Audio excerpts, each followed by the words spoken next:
Bonjour à toutes et tous, Hélène Schmidt d'Exploring Happy. Aujourd'hui, j'aimerais vous parler méditation.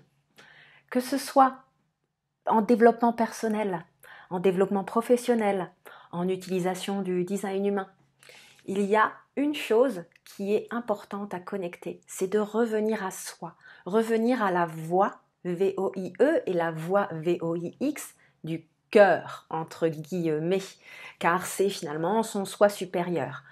Comme je l'ai déjà expliqué dans tout un tas de vidéos, le mental est un outil fabuleux, mais en aucun cas ne doit être un outil de prise de décision. Et il existe énormément de manières de sortir de ce mental et revenir à un calme intérieur.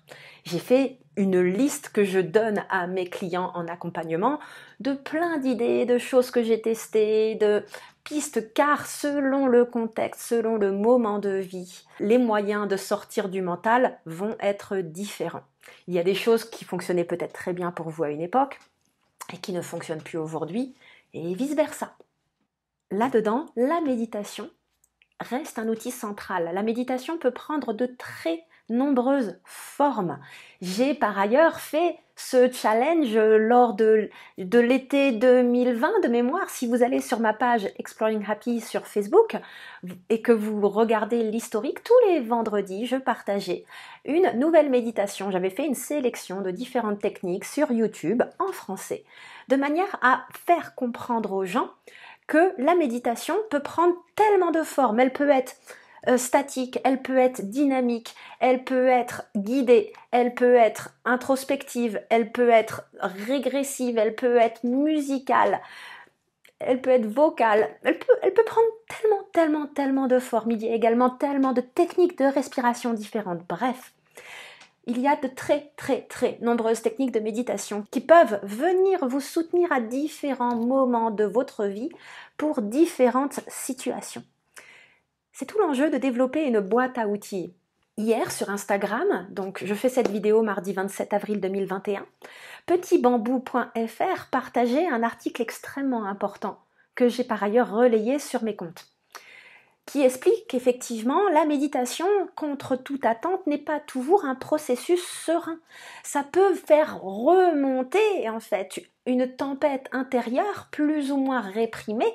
Ça peut vous faire vous rendre compte de certains fonctionnements de pensée compulsifs, obsessionnels, répétitifs, qui peuvent venir mettre en exergue un sujet particulier de votre vie. Certaines situations peuvent par ailleurs nécessiter un accompagnement thérapeutique divers et varié, puisque cette pratique peut mettre en exergue les choses. Et puis surtout, comme je l'expliquais juste avant, il existe différents types de méditation selon en fait la situation à laquelle vous faites face. Donc comprenez, 1. La méditation n'est pas toujours une pratique, on va dire, apaisante, ça peut faire remonter des choses. 2. Il existe énormément de types de méditation différentes, donc vous pouvez décider en conscience de faire une méditation feel good qui fait que vous vous sentez bien, une méditation guidée qui vient poser la journée, des choses comme ça.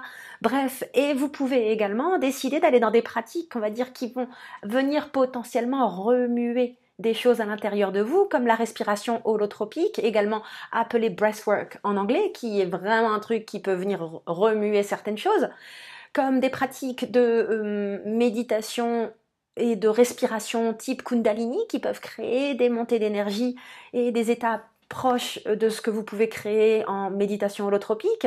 Vous avez des méditations sonores qui peuvent aussi venir remuer des choses. Vous pouvez en conscience décider de vous remonter les manches et dire ok j'y vais, ou inversement vous dire là on va aller tranquille. Vous voyez également que le yoga nidra, j'en parle régulièrement, j'ai fait quelques enregistrements, est une pratique que j'affectionne particulièrement. De la même manière, selon où vous en êtes dans votre vie, le yoga nidra, vous allez vous sentir un peu bizarre après une session, ou au contraire extrêmement apaisé.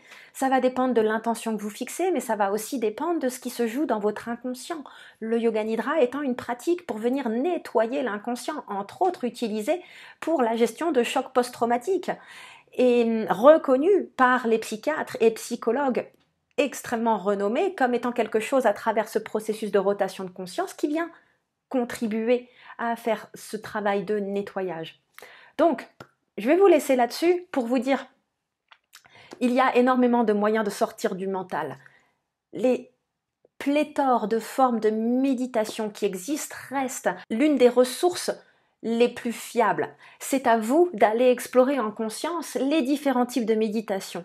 C'est aussi vous, en votre fort intérieur, qui savez les fois où vous êtes prêt à creuser, même si cela implique un inconfort passager, les fois où vous avez juste besoin de quelque chose d'enrobant et de doux, les fois où, à travers ces situations répétitives, ces dialogues intérieurs, ce mental répétitif, ça peut mettre en exergue le besoin de travailler quelque chose avec une aide extérieure compétente. Bref, la méditation est un cadeau fabuleux et je remercie à nouveau petitbambou.fr d'avoir posté ce rappel ô combien important et de vous rappeler que ce chemin de connexion à vous-même, ce chemin d'apaisement intérieur peut passer par des moments d'agitation. Ils seront nécessaires, les eaux ne seront pas toujours calmes et le but n'est pas toujours de revenir à quelque chose de calme. Des fois, il faut savoir faire face à la tempête intérieure plutôt que de la mettre sous cloche. Sinon, vous n'avancerez pas. Si vous voulez en savoir plus sur le travail que je fais, alors la méditation est un des outils que je recommande et sur lequel je peux conseiller mes clients, un des outils indispensables par ailleurs pour connecter à cette voix et cette voix intérieure. Si vous voulez en savoir plus sur les accompagnements que je propose, les liens vers mon site internet sont dans le descriptif de cette vidéo. Vous pouvez par ailleurs, bien entendu, vous promener sur ma chaîne YouTube pour en découvrir plus sur le travail que je fais, lié au design humain, à l'épanouissement, au développement professionnel et entrepreneurial, à la compréhension et la connaissance de soi pour les profils atypiques au potentiel. Tout cela vient très souvent danser ensemble par ailleurs dans les accompagnements que je propose. Si vous avez aimé cette vidéo, n'hésitez pas à liker, à partager, à commenter. J'espère que cette vidéo vous aura apporté de la valeur. Passez une très belle journée. À bientôt!